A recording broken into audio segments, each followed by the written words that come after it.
previously command, now aged 103, on aircraft with only 12 years old.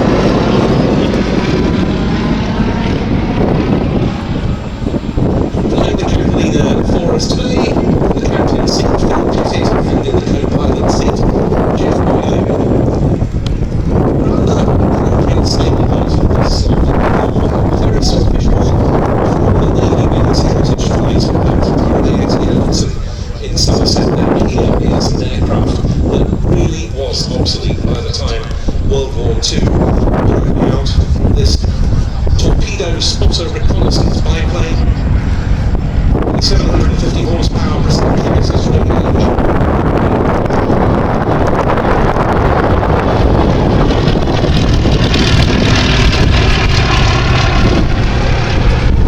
Anyway, a pretty basic machine, but its flying characteristics were very good, even when it was operating from heaving aircraft carrier decks and open seas. We can see something of its maneuverability in demonstrated during this display. 13 squadrons of Swordfish were operational within the fleet era on the outbreak of war. Really, the Royal Navy should never have gone to war with such an outdated aeroplane as this in a leading role. It illustrates the complacency that happened during the 1930s when it came to military procurement and future threats. But it's its manoeuvrability, it's its slowness, actually made it quite difficult to shoot down. This is an aircraft that has a cruise speed of just 90 knots, 104 miles an hour. If it's lightly laden, that goes down to 82 knots or 94 miles an hour with the torpedo under slow.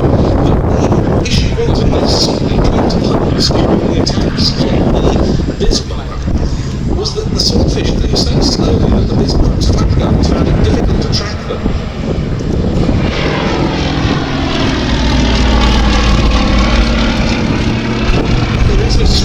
Close-in targets as the Swordfish worked. A bit of a surprising thing in terms of the equipment on the Bismarck, and it was rectified later on ships like the Tirpitz. Crucially also, Swordfish crews were very well trained in torpedo delivery. They practiced for this endlessly, as well as, of course, the aircraft being very stable and controlled in all weathers and at night.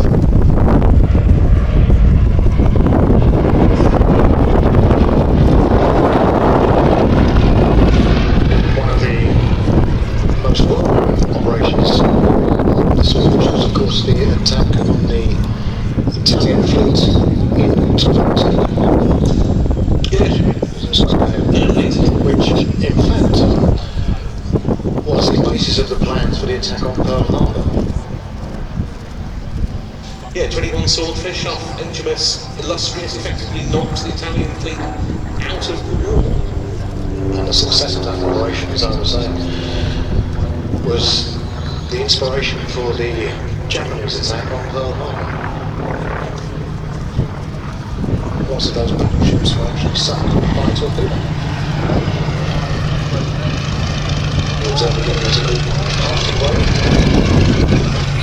The equipment on the Swordfish was extraordinarily basic. They had no properly accurate torpedo sight to calculate the layoff that they needed to, as it were, aim the torpedo when they were attacking a moving target. Instead, what they had was a row of flashlight bulbs mounted on a bar level with the pilot's eyeline, and the distance between two of those bulbs represented 5 knots of speed at 1,000 yards of range.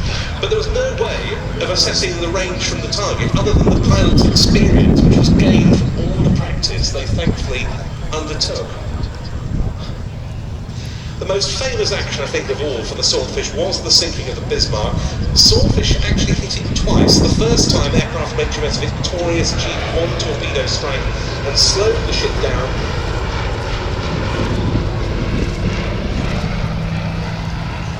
That allowed HMS Ark Royal to get into range, and 3 squadrons of Swordfish from Ark Royal then achieved 3 hits. One of them damaged the Bismarck. The Swordfish is an invasion strike flight with by the Navy Wings Heritage Flight this year to commemorate the role of the fleet airarm on D-Day in 1944. Operations in which Swordfish themselves were used, laying smoke screens to protect Channel convoys, flying anti-boat U-boat patrols. It's been wonderful to see this aircraft performing so regularly and so well on the circuit this year in the hands of Navy Wings, and the crew today for a lovely display headed by Mark James.